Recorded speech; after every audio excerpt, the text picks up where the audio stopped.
Widyagama Malang, riwayat pendidikan S1 di Universitas Brawijaya 89, kemudian S2 Magister Sistem dan Teknik Jalan Raya di ITB lulus 93, kemudian S3 Teknik Sipil Transportasi di Brawijaya lulus 2001, juga ini GRES Pak, gelar insinyurnya dari pendidikan profesi insinyur juga di Universitas Brawijaya. Jadi Bapak Dr. Insinyur Haji Suraji ini belakangnya IPU Pak, Bapak Ibu dan teman-teman IPU itu insinyur utama.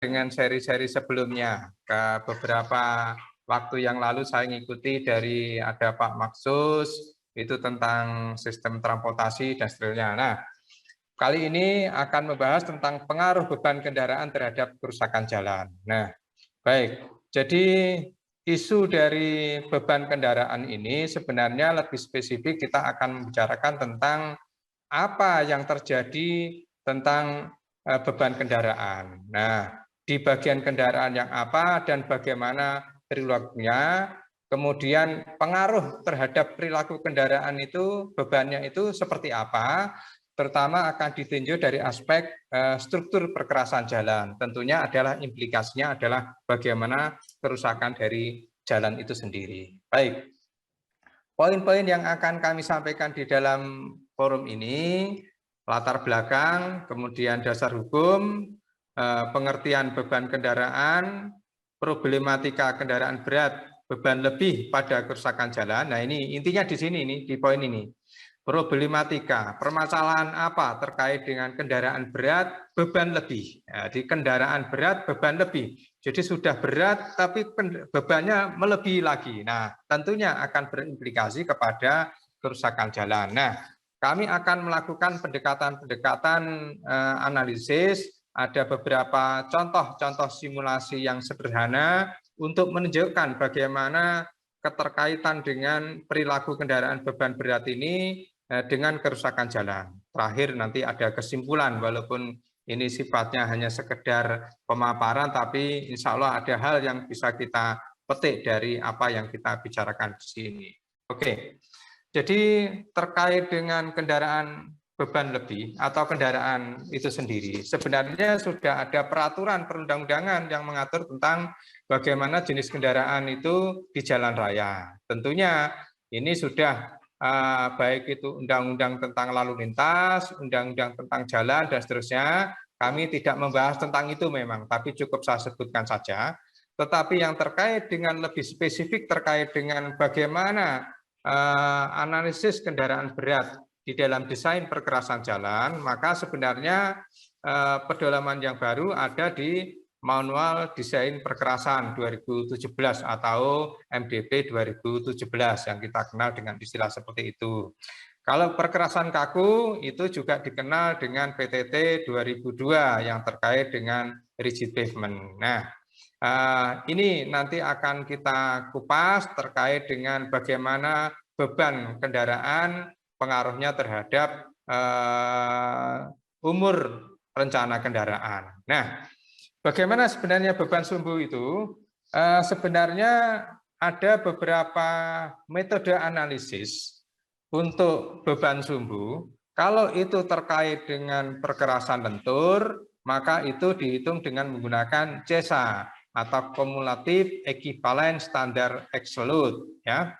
Kemudian kalau itu perkerasan kaku, memang tidak semata-mata berbicara tentang CESA, walaupun kadang orang bertanya, desain perkerasannya kaku, tapi bertanya berapa CESA-nya. Nah, itu sebenarnya kalau mau jujur terkait dengan perkerasan kaku, itu adalah JSKN, yaitu jumlah sumbu kendaraan niaga. Jadi tidak semata-mata langsung dilihat dari beban sumbunya. Walaupun dari kerusakan yang ditimbulkan adalah akibat adanya beban sumbu, namun tinjaunya adalah JSKN, yaitu jumlah sumbu kendaraan niaga. Nah, dari baik itu perkerasan lentur maupun perkerasan kaku, itu sebenarnya kalau mau kita lebih spesifik adalah dilihat tentang bagaimana sebenarnya faktor kerusakan yang ditimbulkan yang diukur dengan menggunakan Vehicle Damage Factor atau VDF. Nah, VDF inilah yang nanti menjadi alat analisis bagaimana kendaraan atau sumbu kendaraan itu berpengaruh terhadap struktur perkerasan. Nah, kontribusi kerusakan dari beban sumbu kendaraan berat itu seperti apa? Itu ditinjau dari nilai VDF-nya itu. Oke, baik. Nah, terkait dengan problematika tentang kendaraan berat beban lebih ya, sengaja kami ingin fokus langsung ke sana. Jadi kendaraan berat beban lebih itu ada istilah lain adalah odol atau overdimensi overload. Ya, apa sebenarnya yang dipersoalkan? Yang pertama adalah terjadinya kerusakan dini struktur perkerasan. Nah, jadi dengan adanya odol itu umur rencana yang diperkirakan misalnya 20 tahun, itu belum 20 tahun sudah rusak. Nah ini yang sering terjadi kasus. Kami beberapa waktu yang lalu meninjau suatu ruas jalan tertentu, saya tidak sebutkan di forum ini ya, itu direncanakan sebenarnya untuk struktur perkerasan 20 tahun. Tapi belum 5 tahun itu sudah rusak. Nah inilah yang menjadikan salah satu penyebabnya adalah adanya kendaraan berlebih atau odol. Nah, odol dalam arti bebannya, sebenarnya kalau dimensi itu tidak terlalu berpengaruh terhadap beban sumbunya, walaupun memang beberapa terjadi over dimensi, kemudian overload. Nanti ada tabel yang sudah kita siapkan. Ya. Kemudian apa implikasi dari adanya jalan yang tingkat kerusakannya itu cepat, maka akan menimbulkan biaya preservasi jalan itu menjadi meningkat. Betul memang. Jadi yang direncanakan 20 tahun mungkin belum sampai pada rusak secara struktural, tapi baru sekitar 5 tahun sudah rusak. Nah, tentu ini akan menimbulkan biaya preservasi jalan yang meningkat atau lebih tinggi. Karena memang belum waktunya sudah harus diperbaiki. Kalau tidak diperbaiki nanti juga pelayanan kepada lalu lintasnya juga menurun. Nah, oleh karena itu implikasinya adalah pada biaya preservasi. Kemudian tentunya ada aspek-aspek lain yang tidak terkait dengan struktur perkerasan, misalnya adanya polusi. Betul memang. Kenapa polusi? Karena mass power ratio. Jadi hubungan antara cc-nya kendaraan dengan dana berat yang diangkut itu tidak imbang, tidak sesuai dengan kapasitas dayanya, sehingga mass power ratio-nya itu menjadi meningkat, sehingga kemampuan untuk bermanuver itu menjadi tidak terlalu lincah, bahkan kemampuan mesinnya ngoyo, sehingga timbul polusi yang meningkat. Ya, tentunya ini ada kecepatan kendaraan, karena berat sehingga bisa menurun ya kecepatannya. Kemudian dengan adanya kecepatan menurun, itu kalau itu di sistem jaringan jalan terjadi disparitas kecepatan. Jadi di lalu lintas itu kalau ada kendaraan yang berbeda-beda kecepatannya, kemudian selisih antara kendaraan yang tercepat dan yang terlambat itu sangat besar, maka akan terjadi potensi terjadinya kecelakaan. Nah ini yang mungkin perlu kenapa di dalam jalan tol itu kan ada batas minimum kecepatan dan batas maksimum kecepatan. Nah, itu adalah untuk menjamin bahwa tidak terjadi disparitas kecepatan yang berlebihan. Nah, kalau secara teori sebenarnya itu toleransinya sampai 30%. Cuma kalau di jalan tol biasanya masih 40% ya, minimumnya 60, maksimumnya 100, atau minimalnya 60, maksimumnya 80, beberapa ruas tertentu seperti itu. Nah, itu adalah sebenarnya untuk menjamin itu sehingga terjadinya kecelakaan itu bisa dieliminasi atau dikurangi. Oke, inilah yang kita sebut tadi beberapa yang kita identifikasi awal sebelum kita analisis ke dalam, yaitu adanya overdimensi dan overload atau disingkat dengan odol ya. Ini beberapa istilah yang sudah populer di akhir-akhir ini tentang odol. Ya. Baik, Pak moderator, nanti kalau saya kurang 5 menit 10 menit diingatkan ya, khawatir ceritanya terlalu bersemangat nanti kurang memperhatikan waktu ya. Oke, siap Pak. Masih menarik Pak, cukup menarik. Oke, lanjut Baik. Pak. Nah, kemudian sebenarnya apa dibiarkan atau diatur? Nah, sebenarnya sudah ada aturannya. Ini sengaja saya pilih ada bidang perhubungan, ada bidang bina marga. Walaupun sebenarnya secara detail tidak sepenuhnya bisa kita pilih seperti itu ya.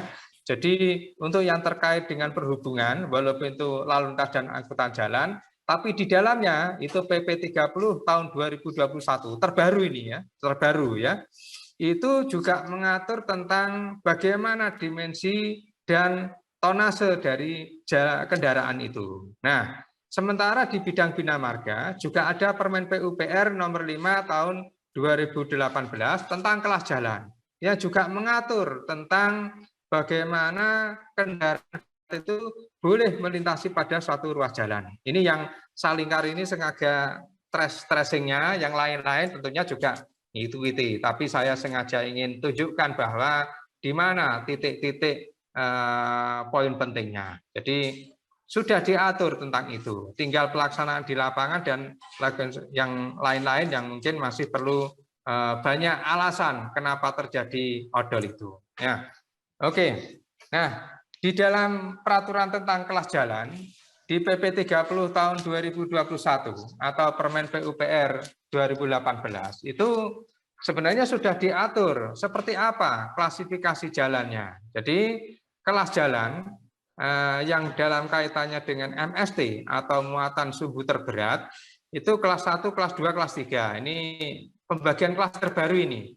Jadi kalau Bapak Ibu melihat ada kelas 3A, 3B, 3C itu masih kelas model lama itu. Tapi tidak apa-apa kalau hanya sekedar pengetahuan. Tapi untuk yang peraturan baru itu sudah hanya menggunakan kelas 1, kelas 2, kelas 3. Bagaimana kaitannya dengan MST? Sengaja saya tidak membicarakan tentang dimensi, karena memang fokusnya pada kerusakan jalan. Jadi jalan kelas 1 itu adalah MST-nya 10 ton. Nah, kemudian kelas 2 itu adalah 8 ton, kelas 3 itu adalah 8 ton. Nah, sudah ada batasannya. Artinya apa? Kendaraan itu tidak boleh dibiarkan melebihi dari 10 ton. Nah, yang diperbolehkan seperti apa? Yaitu nanti ada kombinasi konfigurasi beban sumbunya seperti apa.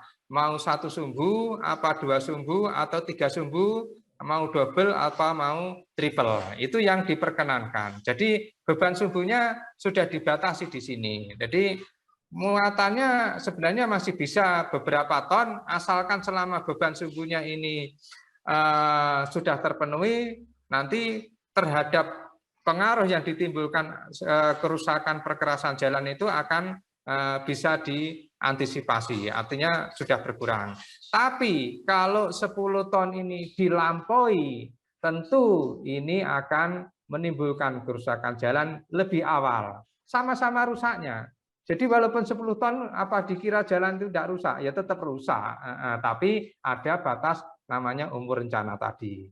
Tapi kalau itu bebannya lebih dari 10 ton, maka akan terjadi kerusakan dini. Sebenarnya begitu pengertiannya, kerusakan dini. Jadi jalan itu tidak seperti gedung karakteristiknya. Jadi jalan itu adalah kerusakannya ditimbulkan oleh adanya repetisi beban. Jadi beban yang berulang-ulang, yang lewat berkali-kali. Jadi mungkin kalau hanya sekedar 1 kali mungkin tidak kelihatan, oh enggak gitu. Nah, tapi kalau sudah sekian kali, oh cepat. Nah, persoalannya ini kelas jalan ini juga secara sistem jaringan kadang juga terjadi confuse. Ada jalan nasional dan jalan provinsi maupun jalan kabupaten yang sebenarnya di sini sudah ada pembatasan tentang beban sumbu MST. Namun demikian secara sistem jaringan, jalan dari jalan nasional kemudian ke jalan provinsi masih dengan kendaraan yang sama. Nah, itulah yang jadi persoalan. Oke, begitu ya. Jadi yang kolom kanan ini, sebelah kanan ini cuplikan dari PP 30-nya, tapi saya langsung berbicara tentang yang kaitannya dengan kelas dan MST. Ya. Nah, lalu apa sebenarnya disebut dengan overdimensi dan overloading? Jadi overdimensi secara definisi sederhana, yaitu suatu kondisi di mana dimensi pengangkut kendaraan tidak sesuai dengan standar produksi pabrik. Nah, cukup hanya sebegitu aja. Nah, yang jadi persoalan apakah betul standar pabrik itu sudah diverifikasi secara cermat? Nah, mungkin sudah, tetapi praktek di lapangan ada modifikasi-modifikasi yang di luar pabrik, ya. Jadi dipanjangkan, dilebarkan, ditinggikan. Ini kalau dimensi. Nah, overloading ini ya adalah suatu kondisi di mana kendaraan yang mengangkut muatan yang melebihi batas beban yang ditetapkan. Nah, overloading ini sebenarnya ada dua hal. Pertama, beban totalnya itu berapa, itu juga bagian dari indikator tentang beratnya berapa total. Kemudian kaitannya dengan beban sumbu adalah berapa beban pada masing-masing sumbu. Oleh karena itu, di dalam pembebanan sumbu itu ada metode, ada berapa sumbu, mau single, double, apa, triple. Nah, nanti di lambar berikutnya akan kita bicarakan tentang hal itu. Ya. Oke, nah, saya ambilkan dari data sekunder dari Dirjen Perhubungan Darat. Saya sudah lingkari yang merah ini. Nah, jadi mana saja yang komoditas itu cenderung terjadinya odol. Nah, ini sembako, olahan pangan, pertanian, ini seperti itu. Nah, ini ada dua kolom, ada OD ini overdimensi, OL itu adalah overload. Nah, jadi saya katakan di sini, yang tidak semua yang, atau gini, jadi semua ini itu adalah overload, tapi tidak semuanya adalah overdimensi, kira-kira begitu. Nah, artinya apa?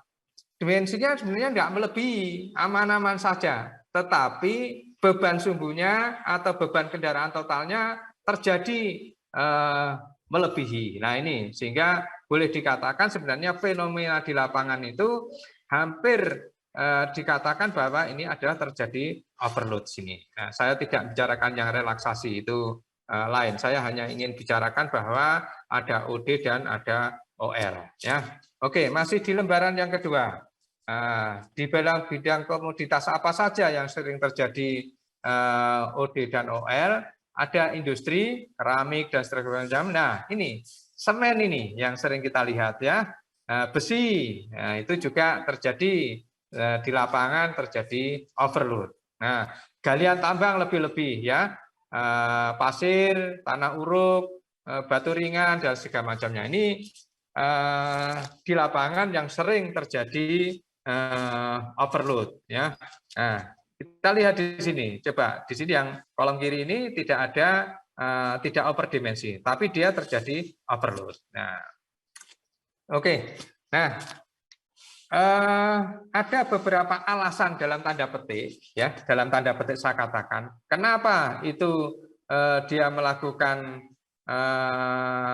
overdimensi. Itu alasan klasiknya adalah efisiensi biaya transportasi. Nah ini, baik itu overload maupun overdimensi. Efisiensi biaya transportasi itu menurut salah satu pihak. Tetapi barangkali karena ini adalah suatu sistem pengendalian, jadi jalan raya itu adalah fasilitas umum yang dikendalikan, ada stakeholder, ada bina marga, ada disub, ada kepolisian, nah, maka tidak bisa hanya ditinjau dari aspek supaya efisien ya. Perusahaan ini kalau ngangkutnya hanya sedikit, mahal nanti. Nah ini yang memang ada implikasinya nanti. Jadi kalau nanti suatu ketika odol ini ditertibkan, memang transport cost per unit itu menjadi meningkat. Tentunya iya. Tetapi kalau ditinjau secara komprehensif, kerusakan jalan yang ditimbulkan akibat odol itu jauh lebih tinggi biayanya dibandingkan dengan sekedar efisiensi transportasi yang disebutkan tadi. Oleh karena itu, pernyataan tentang efisiensi biaya transportasi ini lebih kepada pernyataan sepihak, tidak tinjau secara keseluruhan gitu. Oke. Nah, ini hanya ilustrasi saja ya, kerusakan jalan, polusi, dan sebagainya sampai jembatan tidak mampu menampung. Ya, oke. Nah, saya akan langsung agak sedikit mulai fokus. Jadi apa ciri-ciri kerusakan yang ditimbulkan akibat dari kendaraan berat beban lebih? Itu setidak-tidaknya kalau saya ukur dari jenis-jenis kerusakan dari ASTM ya, ada 21 atau 19 jenis kerusakan untuk yang aspal, kemudian ada 19 juga jenis kerusakan untuk yang rigid pavement. Nah ini, maka kalau itu kita tarik, ini karena ciri-ciri utama, maka untuk perkerasan lentur itu biasanya terjadi kerusakan baik itu terutama yang memanjang. Jadi retak dan sebagainya. Nah, kemudian ada rating. Jadi sepanjang jalur itu rating biasanya atau alur roda ya itu mengikuti. Ya, berarti itu ciri-ciri kalau itu salah satunya adalah odol ya. Walaupun tidak selamanya rating itu akibat dari odol ya. Ada yang mungkin kadar aspalnya terlalu tinggi sehingga terjadi bleeding dan seterusnya ya. Nah, kalau perkerasan kaku bagaimana ciri-ciri utamanya? Yaitu ada slabnya itu seolah terbelah begitu, terpecah begitu. Nah, kemudian pada kerusakan pada lajur ya. Nah, kalau di dalam PCI namanya lean and shoulder ya. Nah, kemudian ada linear cracking. Jadi retak tapi linear, memanjang gitu. Nah, itu nanti ada beberapa contoh-contohnya di halaman berikutnya. Inilah ciri-ciri utama dari kerusakan akibat dari beban lebih. Tapi tidak menutup kemungkinan ciri-ciri yang lain muncul ya. Tetapi ini ciri utama karena memang tergantung karakteristik kendaraannya. Kalau kendaraan berat nanti sering berhenti di suatu tempat juga akan punya dampak yang lain lagi. Oke, nah ini yang saya sebutkan. Nah, ini kebetulan saya pas ada survei di suatu ruas jalan tertentu di Jawa Timur. Ini kelihatan sekali di sini. Jadi ini panahnya saya geser-geser kelihatan apa enggak ya, Pak Moderator? Halo? Enggak, kelihatan. Iya. Kelihatan, Pak. Oh, panah. Enggak. Saya gerak-gerakkan kursor ini kelihatan.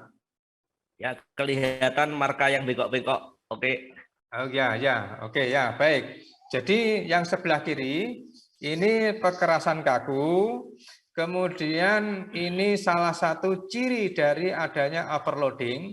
Tetapi gini, jadi karakteristik kendaraan barang itu sebenarnya adalah lebih kepada saya lupa istilahnya, tapi satu trip. Jadi barang diantar, kemudian baliknya kosong. Nah, kira-kira begitu. Nah, kalau pola jalan itu origin destination-nya itu barang dari mana menuju kemana itu bisa kita lihat polanya, maka akan nampak bahwa nanti di perkerasan itu di lajur yang sebelah kiri ini lebih intensif kerusakannya dibandingkan dengan lajur yang sebelah kanan. Nah, ini yang kalau perkerasan kaku di sini. Kebetulan pas waktu itu kami sedang survei di lokasi perkerasan jalan. Oke, jadi seperti itu kira-kira tipikal kerusakan akibat terjadinya beban lebih. Nah, spot-spot gambar yang sebelah kanan ini, ya ini juga karena memang tekanannya sangat tinggi dan itu berkali-kali sehingga kerusakannya bisa sangat hebat. Ya, oke.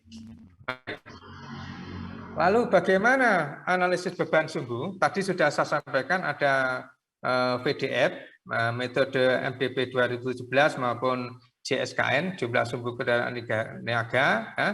Oke, nah saya ingin menyampaikan apa sebenarnya VDF itu. Jadi VDF itu adalah sebagai faktor yang mengindikasikan pengaruh beban sumbu terhadap kerusakan yang ditimbulkan pada struktur perkerasan jalan. Jadi semacam kontribusi kerusakan itu dinyatakan dalam bentuk apa? Nah, itu ada suatu angka yang dicari dengan menggunakan VDF atau dengan bahasa lain kita sebut dengan istilah daya rusak. Nah, jadi kalau itu beban sumbunya ringan, daya rusaknya sedikit.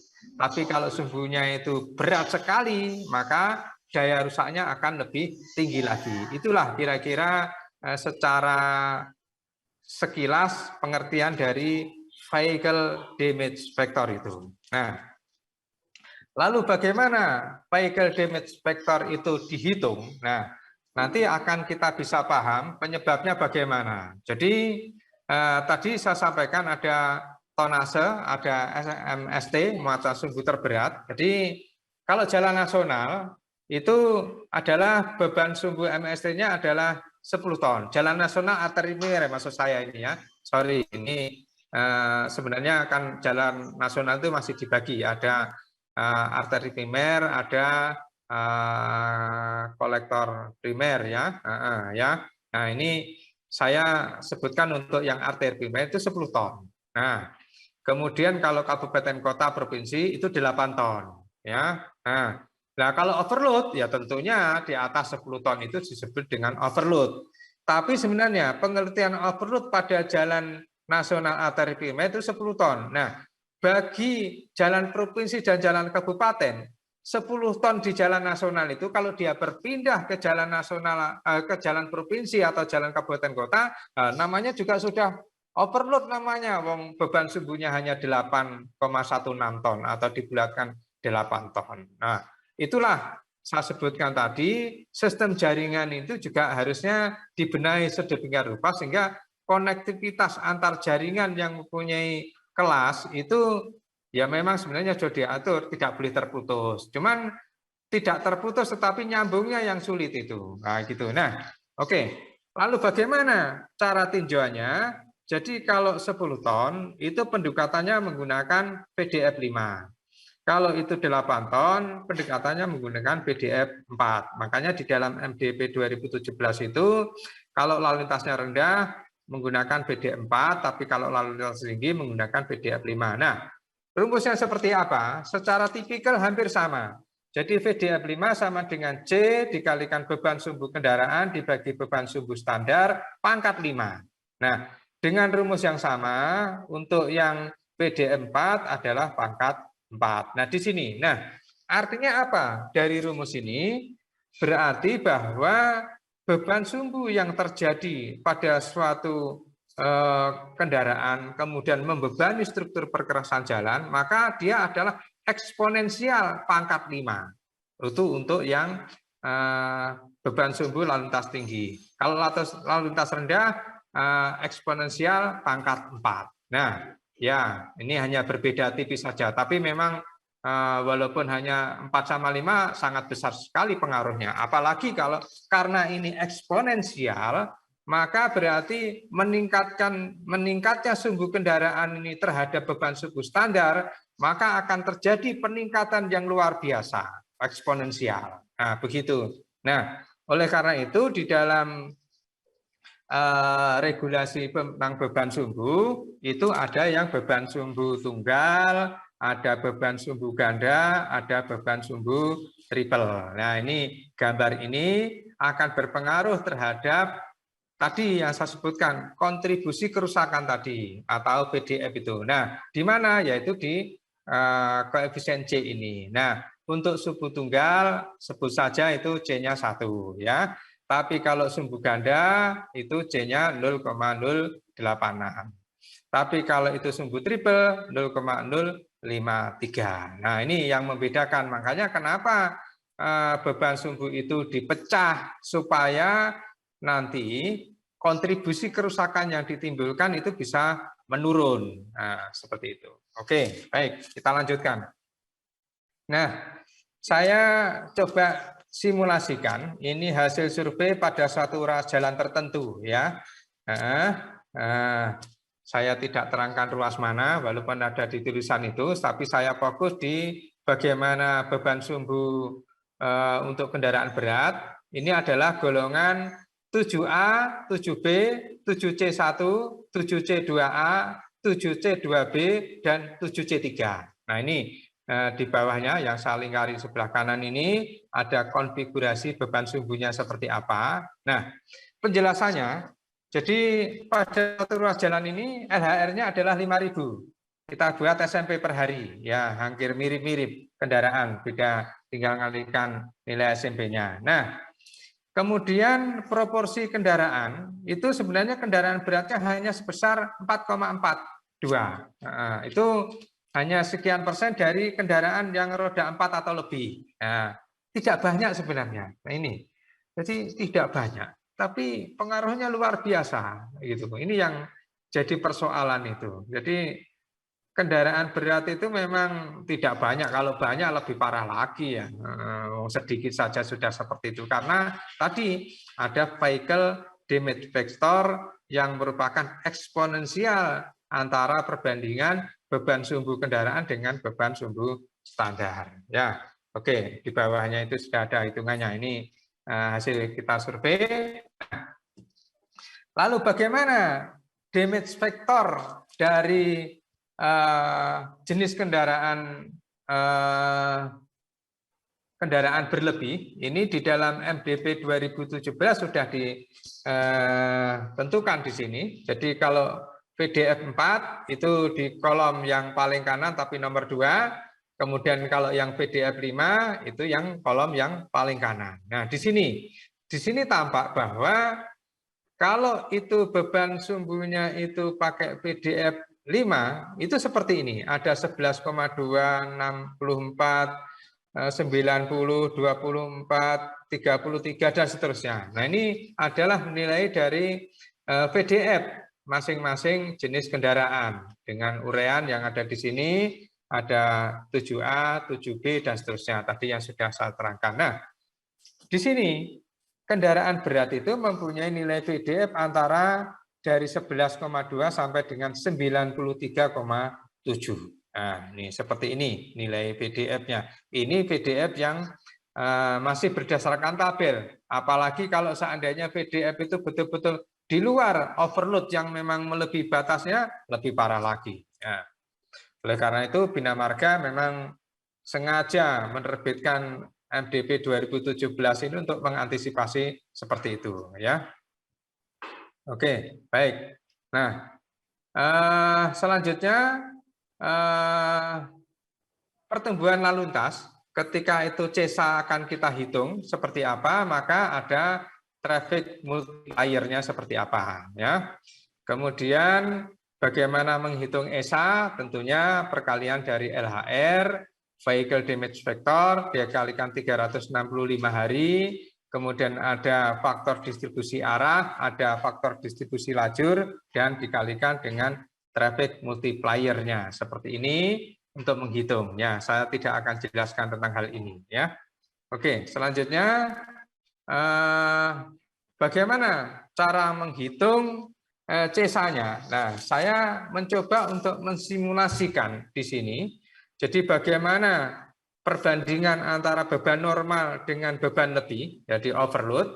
Jadi yang tabel atas ini kalau traffic yang tadi, kemudian kita hitung dengan menggunakan beban normal, maka menghasilkan 190 juta CESA. Nah, jadi menghasilkan 190 juta CESA. Tetapi kalau itu menggunakan beban lebih, maka akan menghasilkan 740 lebih. Nah, ini kita simulasikan seperti itu, ya. Oke, nah penjelasannya ada di sini. Bagaimana penjelasannya? Maka saya juga simulasikan. Jadi kalau ini normal, itu berada di level di sini 200, hampir 200. Kalau itu overload, berada pada level 700 lebih. Nah, artinya apa? Bahwa bila dengan lalu lintas dan umur rencananya sama-sama kita buat 20 tahun, maka CESA yang dihasilkan itu kalau itu yang overload adalah 743 juta CESA. Nah, bayangkan 700. Tidak ada di tabel itu. Tabel tebal perkerasan tidak ada itu. Maksimum 200. Nah, kemudian pada umur rencana itu, CESA dengan normal umur 20 tahun, apabila dengan beban lebih, maka sebenarnya yang semula direncanakan itu 20 tahun, maka akan hanya mampu bertahan sampai 6,5 tahun. Nah, bayangkan dari yang mula-mula 20 tahun menjadi 6,5 tahun. Nah, artinya apa? Berarti dengan adanya beban lebih itu akan maju kerusakannya, umurnya 3 kali, ya, 3 kali lebih pendek, begitu. Nah, ini efek dari akibat adanya beban lebih itu, ya. Oke, selanjutnya bagaimana kalau kaitannya dengan nilai CESA? Oh, ini di MDP saja ini, saya tidak perlu saya jelaskan. Jadi ada nilai CESA, nanti dilihat di sini. Kemudian ada jenis dan tebal perkerasannya seperti apa, bisa dilihat di sini. Jadi tadi yang disebutkan sampai 700 tidak ada. Ini hanya untuk klasifikasi F5 saja, itu antara 200 sampai 500. Nah, ini jadi dengan tebal perkerasan yang seperti ini. Nah, oke, baik. Nah, selanjutnya saya akan sampaikan. Nah, ini sudah hampir habis. Jadi itulah kaitannya dengan kendaraan berat beban berlebih. Jadi umurnya memendek karena akibat rusaknya lebih dini. Nah, terjadi kerusakan dini. Nah, saya coba untuk buat kerangka secara garis besar kaitannya dengan overload dan overdimensi. Apa yang sudah diuraikan tadi dibahas dengan beberapa persepsi yang lain, jadi overload itu betul akan berpengaruh, akan berimplikasi kepada kerusakan jalan. Jadi kerusakan jalan yang akibat beban kendaraan ini akan kerusakan dini, maksud saya. Saya tidak mengatakan bahwa kalau tidak overload kemudian jalan tidak rusak, enggak. Jalan itu dibiarkan saja, tidak dilewati saja itu juga rusak. Ya, oleh karena itu sebenarnya berbicara tentang kerusakan jalan ini sesuatu hal yang wajar. Baru tidak wajar itu kalau umur rencananya itu ternyata tidak bisa dicapai. Yang direncanakan 20 tahun menjadi hanya 6,5 tahun. Itu yang jadi persoalan. Ya. Kemudian berikutnya, overload jelas akan berimplikasi kepada keselamatan jalan. Jadi kecelakaan, potensi dan seterusnya tadi, dispersitas adanya perbedaan kecepatan yang terlalu jauh itu akan terjadi potensi. Ya, tentunya kaitannya dengan kecepatan tadi. Jadi kecepatan ini akan berpengaruh juga kepada keselamatan. Nah, tapi overdimensi ini boleh dikatakan ya tidak berpengaruh terhadap kerusakan jalan, kecuali yang terjadi overload. Jadi overdimensi itu hanya lebih kepada keselamatan atau kecepatan, dua itu, atau variabel-variabel yang. Tapi saya katakan bahwa tidak langsung berkait langsung dengan kerusakan jalan. Ya, oke, baik. Kayaknya sudah mulai menjelang asar ini ya. Mudah-mudahan nanti bisa kita diskusikan lagi. Kesimpulannya, jadi kendaraan berat beban lebih mempunyai pengaruh terhadap kerusakan jalan dan kecelakaan lalu lintas tadi ya. Kemudian umur rencana struktur perkerasan jalan lebih cepat sekitar 3 kali akibat adanya kendaraan beban lebih tadi. Ya. Kemudian biaya preservasi jalan tentunya akan menjadi sangat mahal. Ya, inilah kira-kira sekilas yang bisa saya sampaikan. Tapi sebenarnya kalau kita ingin gali lebih banyak lagi, ini juga akan lebih bisa tahu bagaimana faktor-faktor penyebabnya dan mungkin rencana ke depan itu sejauh yang saya ikuti nanti Kementerian Perhubungan itu akan membuat suatu pengendalian kendaraan yang beban lebih odol, ada alat detektornya, ada menggunakan BIM, kemudian nanti ada bagaimana sistem tilangnya itu ke depan. Sekarang masih tahap uji coba, ya. Sejauh yang saya tahu, jalan provinsi insya Allah juga akan mulai dideteksi, ya. Insya Allah kami kerjasama dengan Dinas PU Bina Marga Provinsi Jawa Timur akan melakukan survei tentang kendaraan berlebih untuk ruas-ruas jalan provinsi. Ya, beberapa indikasi ruas jalan sudah kita deteksi ya, seperti di sekitar Krian, Sidoarjo, dan sebagainya itu. Nah, baiklah Bapak Ibu yang saya hormati, Pak Moderator, mungkin itu yang bisa saya sampaikan. Mudah-mudahan ini bisa bermanfaat. Namun demikian kami masih siap untuk mengajak diskusi bersama tentang bagaimana persoalan tentang kendaraan beban lebih. Sekian, terima kasih. Assalamualaikum warahmatullahi wabarakatuh. Waktunya saya kembali kepada moderator. Terima kasih Pak Dr. Aji Suraji. Bapak Ibu, aplaus untuk Bapak Dokter kita. Matur nuwun, paparannya yang luar biasa. Menarik Pak, gambar-gambarnya juga ini hal baru mungkin bagi teman-teman mahasiswa. Ternyata ada istilah-istilah yang odol dan lain sebagainya.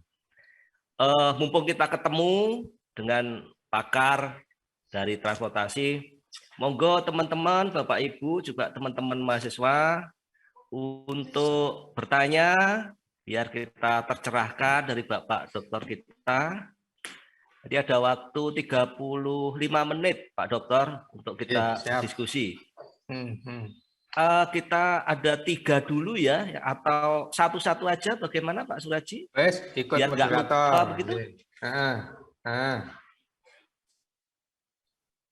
Oke, langsung saja satu-satu aja. Mumpung ini isunya sedang hangat ini karena banyak jalan, apalagi musim kayak begini banyak yang rusak nih. Monggo Bapak Ibu nanti dibantu operator, teman mahasiswa yang ingin bertanya. Ada pertanyaan via chat dari atas nama Marianus Kapitan, Pak. Boleh. Iya.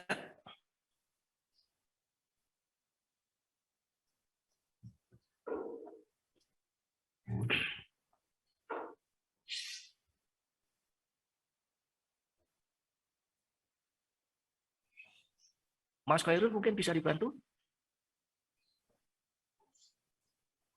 Ini ada dari atas nama Hesti Kristiani, ada Raisen, bisa langsung ditanyakan. Oke, Mbak Esti bisa di moodnya diaktifkan ya? Atau dibuka Mas Khairul? Sampun Bapak, suaranya tidak keluar ini untuk atas nama Mbak Hesti ya? Oh, iya. Sudah Mbak Esti yang mengangkat tangan, monggo Mbak Esti Kristianti.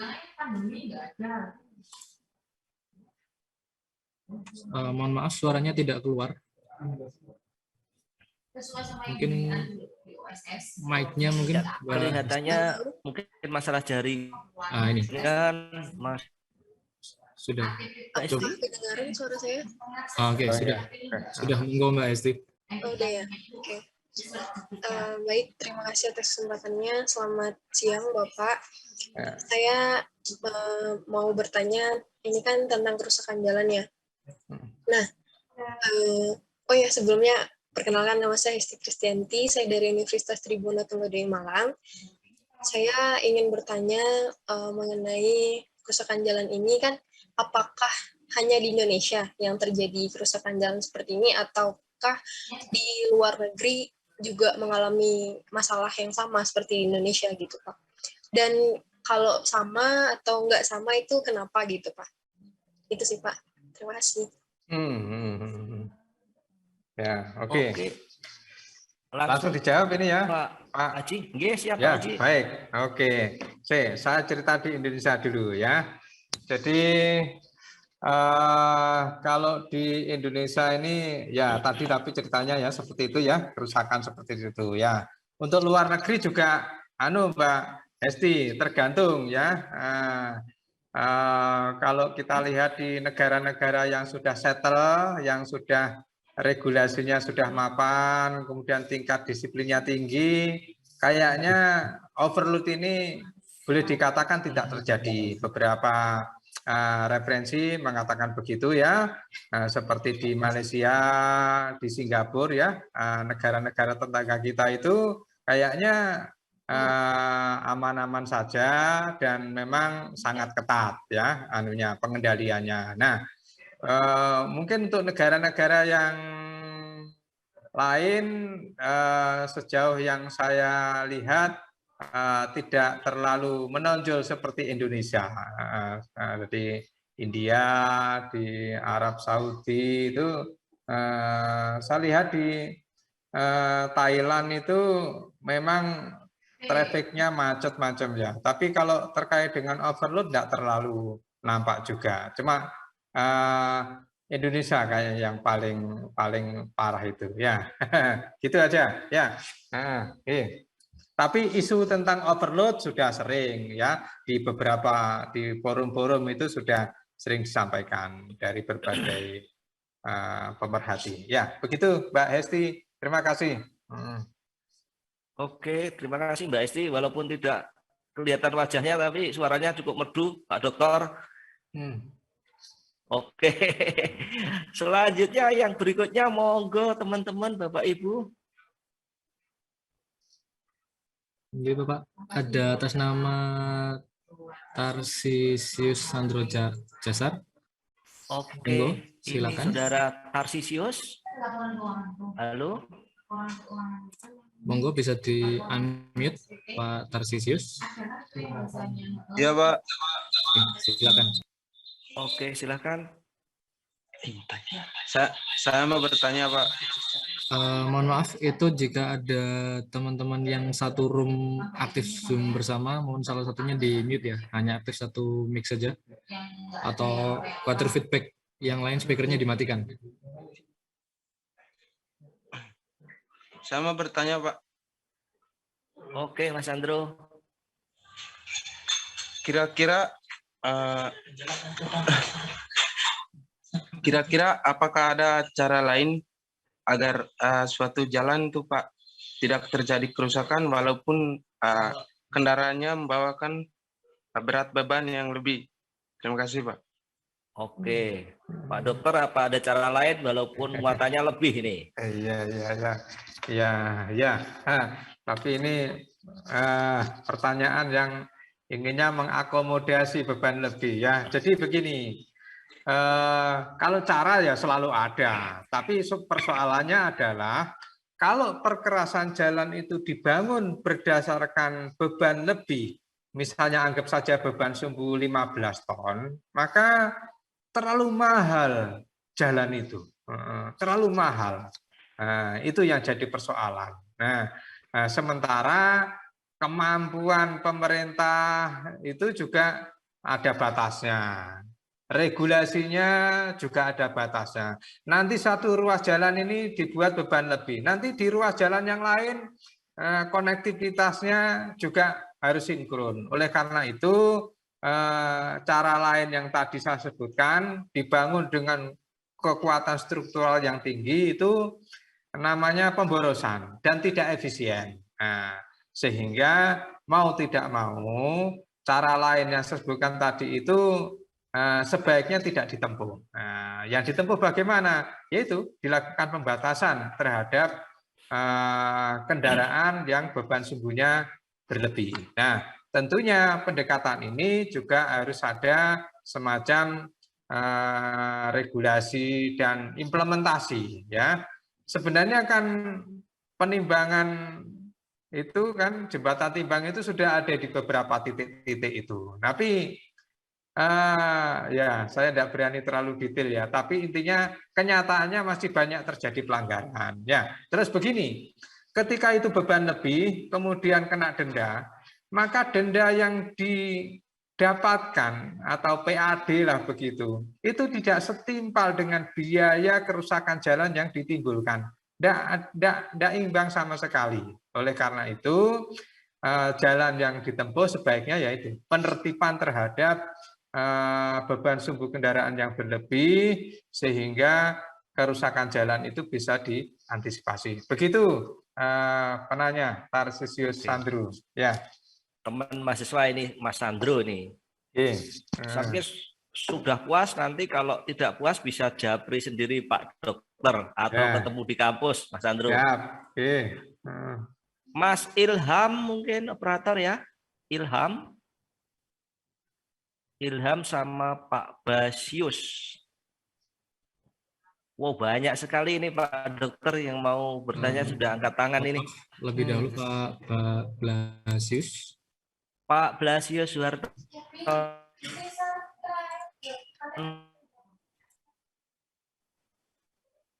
Halo Pak. Monggo Pak, mic-nya diaktifkan. Halo Pak. Blasius, monggo Mas.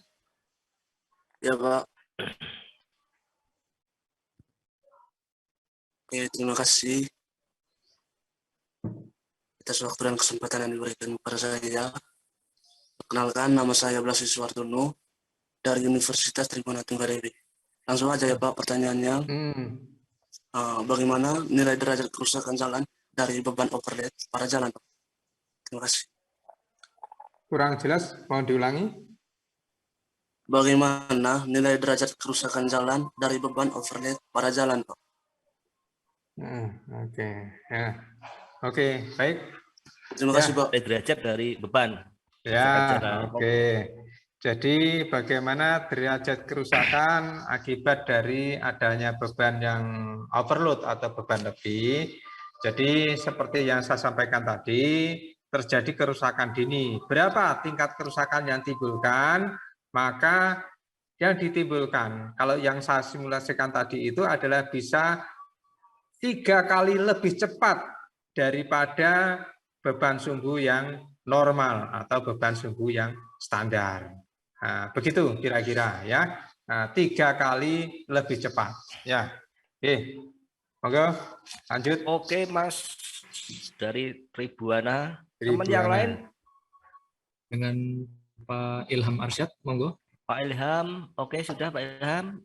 Ya dibuka mic-nya, diaktifkan. Mas Ilham Arsyad. Langsung saja Mas, namanya ya, sudah dari mana? Suaranya jelas nggak Pak? Saya bertanya konfirmasi dulu. Oke, siap. Oke, baik. Terima kasih. Saya langsung aja bertanya. Sebelum saya bertanya, saya mohon izin dulu kepada narasumber ketika nanti ada pernyataan saya ataupun argumentasi saya yang keliru, tolong diluruskan karena saya masih baru juga kan gitu Pak. Ya, siap. Saja pertanyaan itu, Pak. Saya berangkat dari jalan di daerah saya, Pak. Jalan di daerah saya itu realitas yang terjadi ketika selesai pembangunan itu pemakaian baru minim 1 tahun itu sudah terjadi kerusakan-kerusakan yang kemudian seperti Bapak sampaikan di salah satu slide tadi, retak dan sebagainya itu. Nah, yang saya mau bertanya begini, Pak. Saya secara pribadi menduga itu salah satunya adalah overloading dan overdimensi, overload dan overdimensi. Saya menduga begitu Pak salah satunya. Tetapi kemudian saya coba cari sudut pandang lain atau praduga lain. Kayak begini Pak. Di pemikiran saya ini saya masih baru jadi tolong diluruskan Pak. Di pemikiran saya ketika jalan itu dibangun secara topografi wilayahnya itu perbukitan dan sebagainya, apakah pergerakan tanah atau pergeseran tanah itu berpengaruh terhadap yang kemudian terjadi kerusakan seperti retak dan sebagainya. Kira-kira begitu aja Pak untuk menambah bahan mentah saya untuk menganalisis secara singkat. Terima kasih, saya kembalikan ke. Oke, baik Mas Ilham. Langsung ditanggapi Pak Moderator ya. Pak Dokter. Ya, baik ya, Pak. Jadi pernyataan Mas Ilham tidak salah. Nah, namanya juga opini dan persepsi ya, tidak salah. Tapi apa yang disampaikan tadi perlu saya jelaskan. Bagi pertama-tama statementnya bahwa tidak semua kerusakan jalan itu pasti akibat adanya overload. Jangan buru-buru, tidak boleh itu ya, tidak boleh ya. Tidak-tidaknya ada 3 komponen utama yang perlu dilihat. Pertama adalah desain. Apakah desainnya sudah benar ya? Sudah mengakomodasi dengan berbagai macam parameter-parameter, mulai dari kondisi tanah, kondisi lalu lintas, kemudian asumsi-asumsi yang lain, komponen-komponen jalan, misalnya saluran drainasenya sudah dibuat dengan baik ketika desain ya, ketika desain sudah seperti itu. Nah, silahkan itu yang tahap pertama. Tahap yang kedua itu adalah aspek pada tahap pelaksanaan. Nah, apakah pelaksanaannya itu sudah betul-betul maksimum sesuai dengan apa yang telah desain yang bagus tadi. Jadi, kalau sebagus-bagusnya perencanaan, tetapi kalau pelaksanaannya ternyata itu terjadi penyimpangan, maka apa yang sudah direncanakan tadi akan terjadi penurunan kinerja, termasuk umur rencananya umurnya menjadi lebih pendek lagi. Nah, baru tahap berikutnya salah satunya itu adalah overload, beban lebih ya. Nah, beban lebih itu baru kita bisa lihat. Nah, bisa kita amati di ruas jalan itu. Nah, secara kasat mata ada enggak di situ kendaraan berat yang sering berlalu lalang?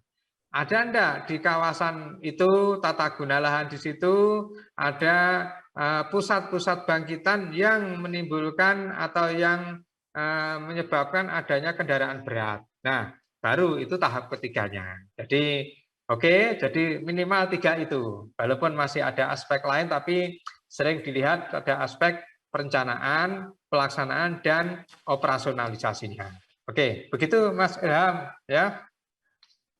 Oke, jelas nggih Mas Arsyad ya, ada beberapa faktor tadi ya.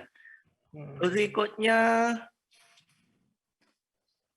Mas Hardianto apa Mas Anggalinus sini? Pak Cirul? Siap, nggih Bapak, ngapunten. Selanjutnya ini ada yang selesaikan yang raising dulu Pak. Ada Pak Hardianto Lukmana. Pak Hardianto, oke Pak, monggo Pak Hardianto. Saya mau tanya Hardianto Pak, mengenai iya, oke. overload tadi, overload sama overdimensi.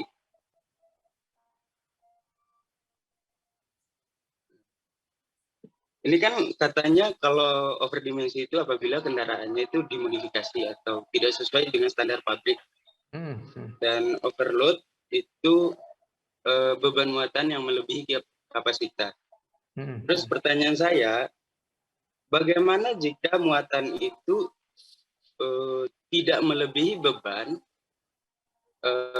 masih sesuai standar, dan kendaraan tidak dimodifikasi, tapi dimensi muatan itu melebihi ukuran kendaraan, dimensi muatannya yang berbeda, itu masuk dalam jenis apa, Pak? Ya, oke. Satu pertanyaan saja. Keodol semua ini Pak kayaknya. Ya. Keodol semua ini ya. Jadi tadi kan definisi normatif ya. Definisi normatif itu adalah kendaraannya dimodifikasi. Tapi berbicara tentang overdimensi, maka muatan yang melebihi ruang muat yang standar itu juga sudah dinamakan dengan overdimensi ya. Contoh sederhana sepeda motor cukup 2 orang, kemudian dinaiki 3 orang, 4 orang, itu sudah namanya sudah overdimensi itu ya. Nah, kemudian kalau seandainya truk ya mengangkut kapas, mengangkut sekam, biasanya kan ringan-ringan saja. Baknya juga tetap seperti itu, tapi di atasnya dikasih bambu-bambu terucuk ya, kemudian ada gedeknya, kemudian diisi. Nah, itu di dalam konteks overdimensi itu sudah masuk di situ. Jadi definisi tadi, mohon maaf itu definisi normatif secara apa ya? Kalau bisa kita lihat berdasarkan jenis kendaraannya, dipabrikasi atau dimodifikasi. Tapi overload dalam arti yang sebenarnya dalam arti gangguan terhadap keselamatan memungkinkan dalam arti bahwa terjadi volume muatan melebihi dari ruang muat yang ada ditambahi. Kira-kira begitu, Mas Hardianto ya. Oke, terima kasih Mas Hardianto. Selanjutnya masih ada banyak ini, Mas Irul. Siapa ini? Bapak, di Raisen masih sisa 1. Ini ada yang di chat juga ada 11 jadinya. Ada 11 pertanyaan ini. Juga ada Pak Dokter, nanti dibalas khusus biar direkam Mas Irul ya. Pertanyaan-pertanyaan nanti dibalas. Mas Angga mungkin ya ini. Oke, langsung yang ini ya, raise hand langsung. Monggo, Pak Angga, silakan. Selamat sore, Pak. Anggalinus Leteng. Ya, Pak. Selamat sore, Pak. Nama saya Anggalinus Sumarno Leteng, Pak. Dari Universitas Tribuana Tunggal Saya ingin menanyakan mengenai analisis beban sumbu tadi, Pak, yang Bapak sudah jelaskan. Mengenai koefisien beban sumbu. Koefisien konfigurasi beban sumbu, Pak. Dari ketiga sumbu yang Bapak jelaskan tadi, sumbu mana yang paling cepat menimbulkan kerusakan jalan, Pak? Ya, oke. Monggo, Pak. Oke, baik. Tidak semata-mata dilihat koefisiennya. Jadi kalau pertanyaannya sumbu mana yang menimbulkan kerusakan, maka adalah yang mempunyai PDF terbesar, vehicle damage factor. Karena apa? Kalau sumbu-sumbu itu dipecah, maka akan terjadi penurunan nilai PDF. Nah, kalau secara eksplisit tadi, kalau beban sumbunya misalnya begini, beban total misalnya beban sumbu yang paling belakang, satu kelompok sumbu, itu misalnya anggap saja 15 ton. 15 ton itu kalau sumbu tunggal, ya tentunya kontribusi kerusakannya akan lebih tinggi. Tapi kalau itu dibagi menjadi 2 sumbu, maka akan lebih menurun karena 7,5 ditambah dengan 7,5 dengan koefisien 0,085. Nah, itu. Kemudian kalau itu beban sumbu totalnya itu misalnya 20 ton atau 22 ton. 22 ton itu kalau itu kita bagi jadikan satu jelas tidak muat sumbunya ya, besar. Kalau dibagi 2 pun itu masih 11 dengan 11. Nah, masih sangat tinggi sekali.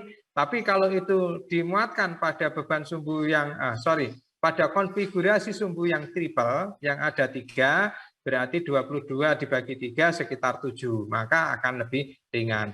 Artinya apa? Kalau dikaitkan dengan pertanyaan bahwa semakin banyak konfigurasi sumbunya yang 3 tadi, maka kontribusi kerusakannya kan akan bisa lebih rendah. Begitu. Atau C-nya yang tadi, yang triple itu tadi. Ya, kalau asumsinya beban sumbunya sama. Begitu, Mas Angga. Ya. Oke, Mas Angga Linus, puas ya. Kalau nggak puas nanti ke Blimbing ketemu bapaknya di kampus UWG. Begitu, Pak Dokter ya. Ya, siap. Oke, Bapak Ibu, sebelum kita masuk sesi pertanyaan yang berikutnya, berkenan Pak Joko Supriyono untuk menanggapi Pak. 3 menit Pak Joko. Oke. Oh, sudah angkat tangan Pak Joko. Oke. Mungkin yang lain, Pak Dokter, ini dari mahasiswa semua, mungkin teman-teman praktisi yang lain, konsultan juga ada yang ikut, bisa ada pencerahan atau menanggapi begitu, atau bertanya juga tidak apa-apa. Monggo Bapak Ibu, untuk sesi yang kedua masih ada waktu 13 menit. Pak. Ada Bapak Sumarsono. Oke, mau tanya Pak. Terima kasih Pak Sumarsono Pak, dari Nganjuk juga Pak. Tangga sendiri. Baron Pak. Oh, ada yang ngeronggot Pak. Oh nggih, tanggi Pak kula leren jenengan. Mau tanya Pak. Saya kan konsultan Pak. Ya, sering menjumpai kadang dengan konstruksi yang sama berkerasa lentur itu yang 100 meter yang awal misalnya tidak rusak, tapi depannya yang 200 meter di depannya rusak Pak. Nah itu gimana hubungannya dengan kondisi existing jalannya Pak? Terkadang perbaikannya hanya dengan konstruksi agregat A 25 cm plus CAP aja Pak. Nah, kadang itu jelas nggak tahan lama Pak. Mohon pencerahannya Pak. Terima kasih ya, Pak. Oke. Baik Pak Sumarsono ya, tetangga saya ternyata ya Baron ngeronggot ya. Siap, Pak. Baik Pak Marsono, jadi kalau kerusakannya itu terjadi dalam ruas yang spot-spot ya, 100 meter rusak, 100 meter tidak rusak dan seterusnya, itu mungkin tidak semata-mata langsung overload-nya. Mungkin iya overload, tapi ada something wrong yang perlu kita telusur dulu. Ada kemungkinan di situ saluran drainasenya. Nah, jadi karena apa? Sebenarnya musuh dari jalan itu adalah air. Oleh karena itu sistem drainase jalan rayanya itu perlu dicek. Ada enggak pematusannya di situ? Saluran drainase itu yang salah satunya. Kemudian yang berikutnya dimungkinkan itu adalah pemadatan pada subgrade itu kurang ya, sehingga terjadi kerusakan-kerusakan pada spot-spot dengan jarak yang 100, 200 dan seterusnya. Nah, kemudian yang ketiga, material perkerasannya pas di lokasi itu kurang. Nah, bagaimana cara mengatasinya? Tergantung kerusakannya. Kalau kerusakannya sudah sampai kepada tingkat pondasi bawah, subbase, maka harus dibongkar. Kalau di dalam preservasi namanya adalah penanganan struktural, tidak hanya sekedar permukaan saja. Nah itu karena kalau itu tidak dibongkar sampai kepada bawah, maka nanti ketika kelihatannya mulus ditambal, nah itu paling 1 tahun rusak lagi itu. Oleh karena itu harus sesuai dengan tingkat, ibaratnya dokter itu mana penyebab kerusakannya. Begitu. Nah, begitu Pak Marsono nggih. Oke, Pak Marsono, semoga puas nggih Pak Marsono. Oke. Selanjutnya kelihatan sudah angkat tangan Mas Nikodemus. Operator mohon dibantu Nikodemus Engko. Iya Pak, saya atas nama Nikodemus Umbul del Dongraba mau bertanya Pak, untuk menghindari kerusakan jalan, berapa berat maksimal kendaraan yang melewati jalan setiap harinya Pak, untuk menghindari kerusakan jalan? Oke, monggo Pak, berat maksimal ini jalan yang mana ini? Ya, oke. Jadi begini, analisis ruas jalan itu ada 2 memang. Ada analisis lalu lintas dan ada analisis beban sumbu. Kalau analisis lalu lintas itu kaitannya dengan berapa banyaknya kendaraan, itu pembatasnya bukan pada beban sumbunya, tetapi ada namanya kapasitas ruas jalan, lebih kepada trafficnya. Nah, itu bisa dilihat di MKJI, berapa kapasitas ruas jalan pada di situ. Nah, baru kalau terkait dengan kerusakan jalan, itu yang dilihat adalah beban sumbunya. Nah, tidak terkait langsung antara berapa banyaknya kendaraan yang lewat dengan kerusakan yang ditimbulkan. Tidak langsung, artinya apa? Memang betul bahwa itu adalah kumulasi dari kerusakan dari kendaraan yang lewat. Tetapi tidak ada pembatasan gara-gara banyak yang lewat sehingga menjadi rusak. Yang menjadi penyebab utama kerusakan itu adalah beban sumbu. Nah, tinggal nanti kumulasi dari beban sumbu itu seperti apa. Sehingga tidak perlu menganalisa tentang berapa kendaraan yang boleh lewat setiap hari. Itu enggak perlu ke sana. Jadi cukup kepada pembatasan kepada beban sumbu atau berat kendaraan.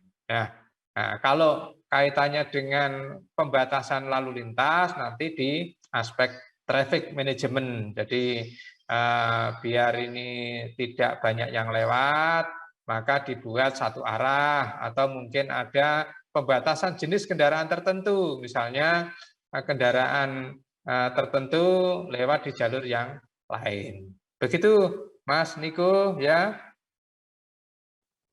Oke Mas Nikodemus. Ya monggo nanti kalau kurang puas main-main ke kampus, dekat kampusnya dengan kampusnya Pak Jenengan, sama-sama Malangnya. Teman-teman dari Intakindo, monggo.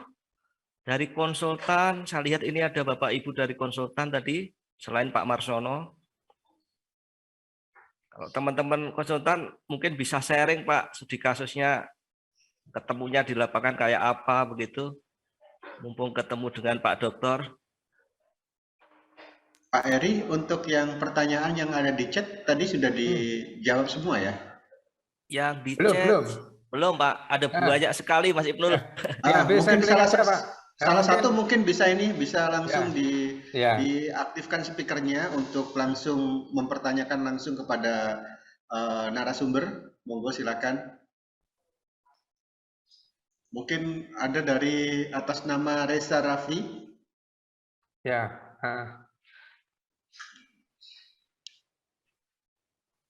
Monggo. Ada banyak ini Pak. Iya. Ada Rindu. Rindu siapa Mas? Monggo, silakan moderator mana dibacakan oleh Pak moderator aja. Jadi biar oke. Mungkin yang raise hand sudah ditutup, diganti dengan yang chat aja, biar ada distribusi pertanyaan. Yang sekiranya mirip, enggak usah. Monggo, silakan mana Pak moderator. Oke, ini Pak terkait dari Ali Sopyan, Universitas Tribuana Tunggadewi Malang, untuk mengatasi kerusakan setiap tahunnya, ini apakah dari bahan material yang kurang kuat atau dari beban yang terlalu berat, Pak? Pertanyaannya begitu. Ini yang dari Ali Sopyan. Ya, langsung saja Pak Ja. Dua-duanya bisa memungkinkan, ya. Jadi bisa materialnya yang kurang bagus dan bisa beban. Nanti tergantung dilihat dari trafficnya. Kalau memang itu terjadi overload, berarti bisa diduga salah satu penyebab kerusakannya adalah akibat adanya beban. Nah, begitu Pak, singkat. Langsung berikutnya. Ya. Ini dari Reza Raffi. Izin bertanya, Bapak, ini dari kampusnya Panjenengan, Pak, mahasiswa, Pak. Apakah ada sanksi bagi sopir yang odol, Pak, yang overdimensi sama overload? Nah, ini, Pak. Oke, baik. Nah, ini pertanyaan menarik kalau ini. Karena ini isu terbaru. Jadi di Kementerian Perhubungan terkait dengan ini dari Mas Raffi ini ya. Apakah ada sanksi dari sopir? Nah, sejauh ini tidak semata-mata berbicara tentang sopir yang selama ini. Hanya yang penting didenda. Jadi kalau seandainya dari yang dibebankan syaratnya 10 ton, kemudian biasanya yang diukur bukan beban sungguhnya, tapi berat totalnya. Misalnya syaratnya 23 ton, tapi dia membawa 25 ton. Berarti kelebihan 2 ton kena denda sekian dan seterusnya. Nah itu model lama. Tapi ke depan informasi dari Kementerian Perhubungan yang nanti akan menata tentang jembatan timbang dengan metode WIM, jadi weight in motion itu nanti denda itu ini hanya meneruskan saja saya aja. Jadi denda itu berlapis nanti. Jadi ketika suatu kendaraan berat melewati pada suatu ruas jalan, kemudian ditimbang, kemudian dia kena denda, maka dendanya ada berlapis. Jadi pertama sopirnya juga kena, yang kedua itu adalah pemilik kendaraan. Karena begini, sopir belum tentu pemilik kendaraan. Mungkin itu jasa penyedia transporternya ada sendiri. Kemudian yang ketiga, selain pemilik kendaraan adalah pemilik barangnya, perusahaannya yang mengirimkan itu juga kena, berlapis. Nah, 3 level itu yang nantinya ke depan akan digunakan sebagai alat dalam titik menjerat, menjerat bagaimana supaya odol ini tidak terjadi pelanggaran yang sulit diurai. Nah, cuma nanti prakteknya kapan? Kayaknya ini masih tahap uji coba alat di Kementerian Perhubungan. Beberapa waktu yang lalu sudah ada diseminasi tentang arah kebijakan. Oke, begitu Mas Raffi ya. Oke, dari teman mahasiswa. Jadi kan begini Pak, ini guyonannya Pak. Yang memasukkan muatan kan bukan sopirnya, Pak. Yang memasukkan kernetnya. Ini nanti kernetnya kena sanksi apa tidak, Pak? Ini, Pak. Sopirnya tahu-tahu sudah nyetir gitu loh, kok berat banyak. Oke Ya. Pak, ini Ya. pertanyaan yang menarik Pak dari mahasiswa juga, Despari Sinambela. Ini Pak, izin bertanya, meskipun kualitas bahan pembuatan jalan sudah kualitas yang terbaik, maksimal maksudnya, apakah ini bisa dilewati di atas ton? Maksudnya, ini kalau saya simpulkan, kita sudah bikin jalannya yang baik, begitu Pak. Apa nggak boleh itu 10 ton gitu, di atas 10 ton? Oke, ya saya jawab pertanyaannya. Jadi jalannya sudah dibuat baik. Kemudian apakah bisa itu dilewati dengan kendaraan berat, begitu ya kira-kira ya. Nah, jawabannya tidak boleh. Jadi jalan itu punya umur rencana. Diperbaiki itu kan biar punya umur rencana, misalnya kalau flexible pavement itu biasanya 20 tahun ya. Kalau rigid pavement secara struktural itu adalah 40 tahun. Nah, harapannya jalan itu punya umur seperti itu, bukan baru langsung direken, langsung digas tancap itu enggak. Jadi tetap harus ada pengendalian. Karena apa? Karena jalan itu bebannya adalah beban repetisi, beban pengulangan. Kalau nanti kendaraan berat ini lewat berkali-kali, tidak dalam waktu lama sudah hancur. Begitu ya. Begitu Pak Moderator. Oke, Mas Despari. Pak Dokter, ini saya menoleh di jam dinding sudah 15.00 Bapak. Monggo, siap. Artinya cukup menarik Pak Haji, teman-teman, sampai habis waktunya masih ada pertanyaan.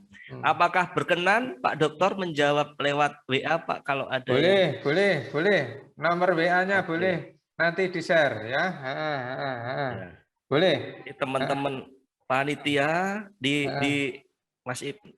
Mas Irul di chat ditulis karena sudah mendapat izin dari Pak Dokter ini. Langsung saja boleh. WA nomor saja ditulis saja di situ 0821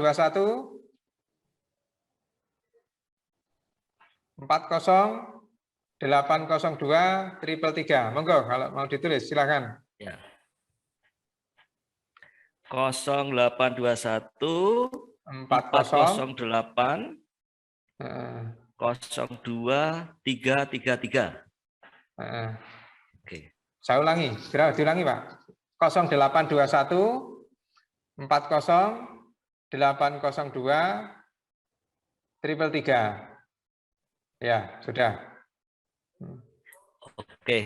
Oke, monggo. Pak Dokter, saya menyimpulkan sedikit saja, setengah menit. Artinya pekerjaan transportasi ini cukup menarik karena berhubungan dengan keseharian kita. Artinya kalau ada yang tidak sesuai, yang rugi juga kita. Artinya kalau jalannya semakin rusak, kita juga susah karena ini transportasi utama. Karena itu dari apa yang dipaparkan Pak Haji Suraji, kita bisa mengambil pelajaran bahwa kalau sudah diatur kapasitas, sudah diatur sekian ton untuk jalan provinsi, jalan kabupaten, ya kita harus menyesuaikan. Artinya juga pemerintah sedang mengkaji regulasi-regulasi yang bisa menjawab permasalahan-permasalahan tentang hal tersebut. Terima kasih Pak Haji Suraji, ternyata ilmu transportasi dan lalu lintas cukup menarik Pak. Pertanyaannya sampai nggak tertampung. Terima kasih waktu dan tenaga yang sudah diluangkan Pak Haji Suraji. Kita beri aplaus untuk Pak Haji. Matur nuwun Bapak. Sami-sami. Dari saya, selamat sore. Wassalamualaikum warahmatullahi wabarakatuh. Kami kembalikan kepada operator di Intakido Jawa Timur.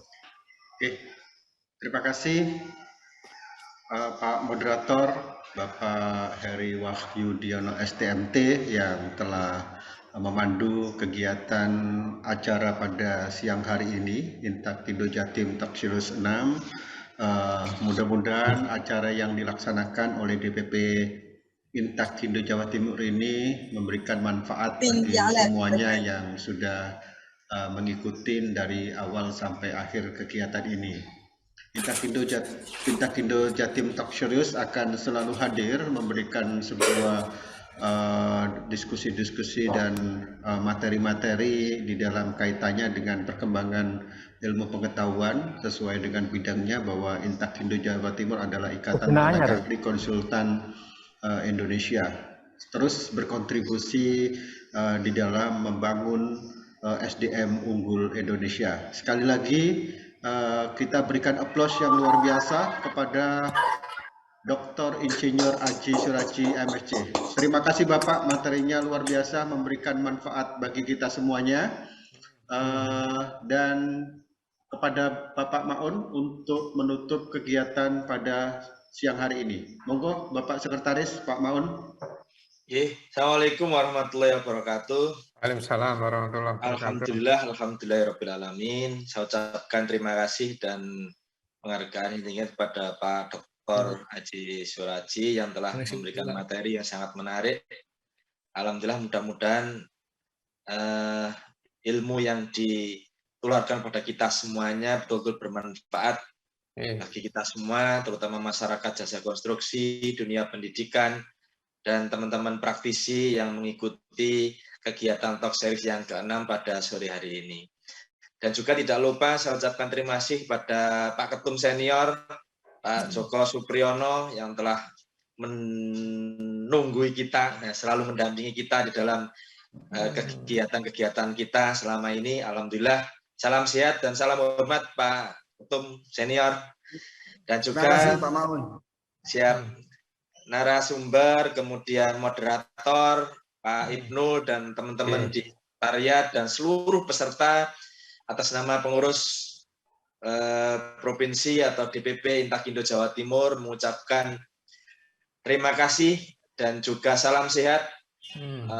Jangan lupa bahagia. Mudah-mudahan kita semua paling sehat, sehingga kegiatan kita sehari bisa berjalan dengan lancar. Sekali lagi, aplaus dan terima kasih kepada Pak Aji Suraji dan teman-teman semuanya.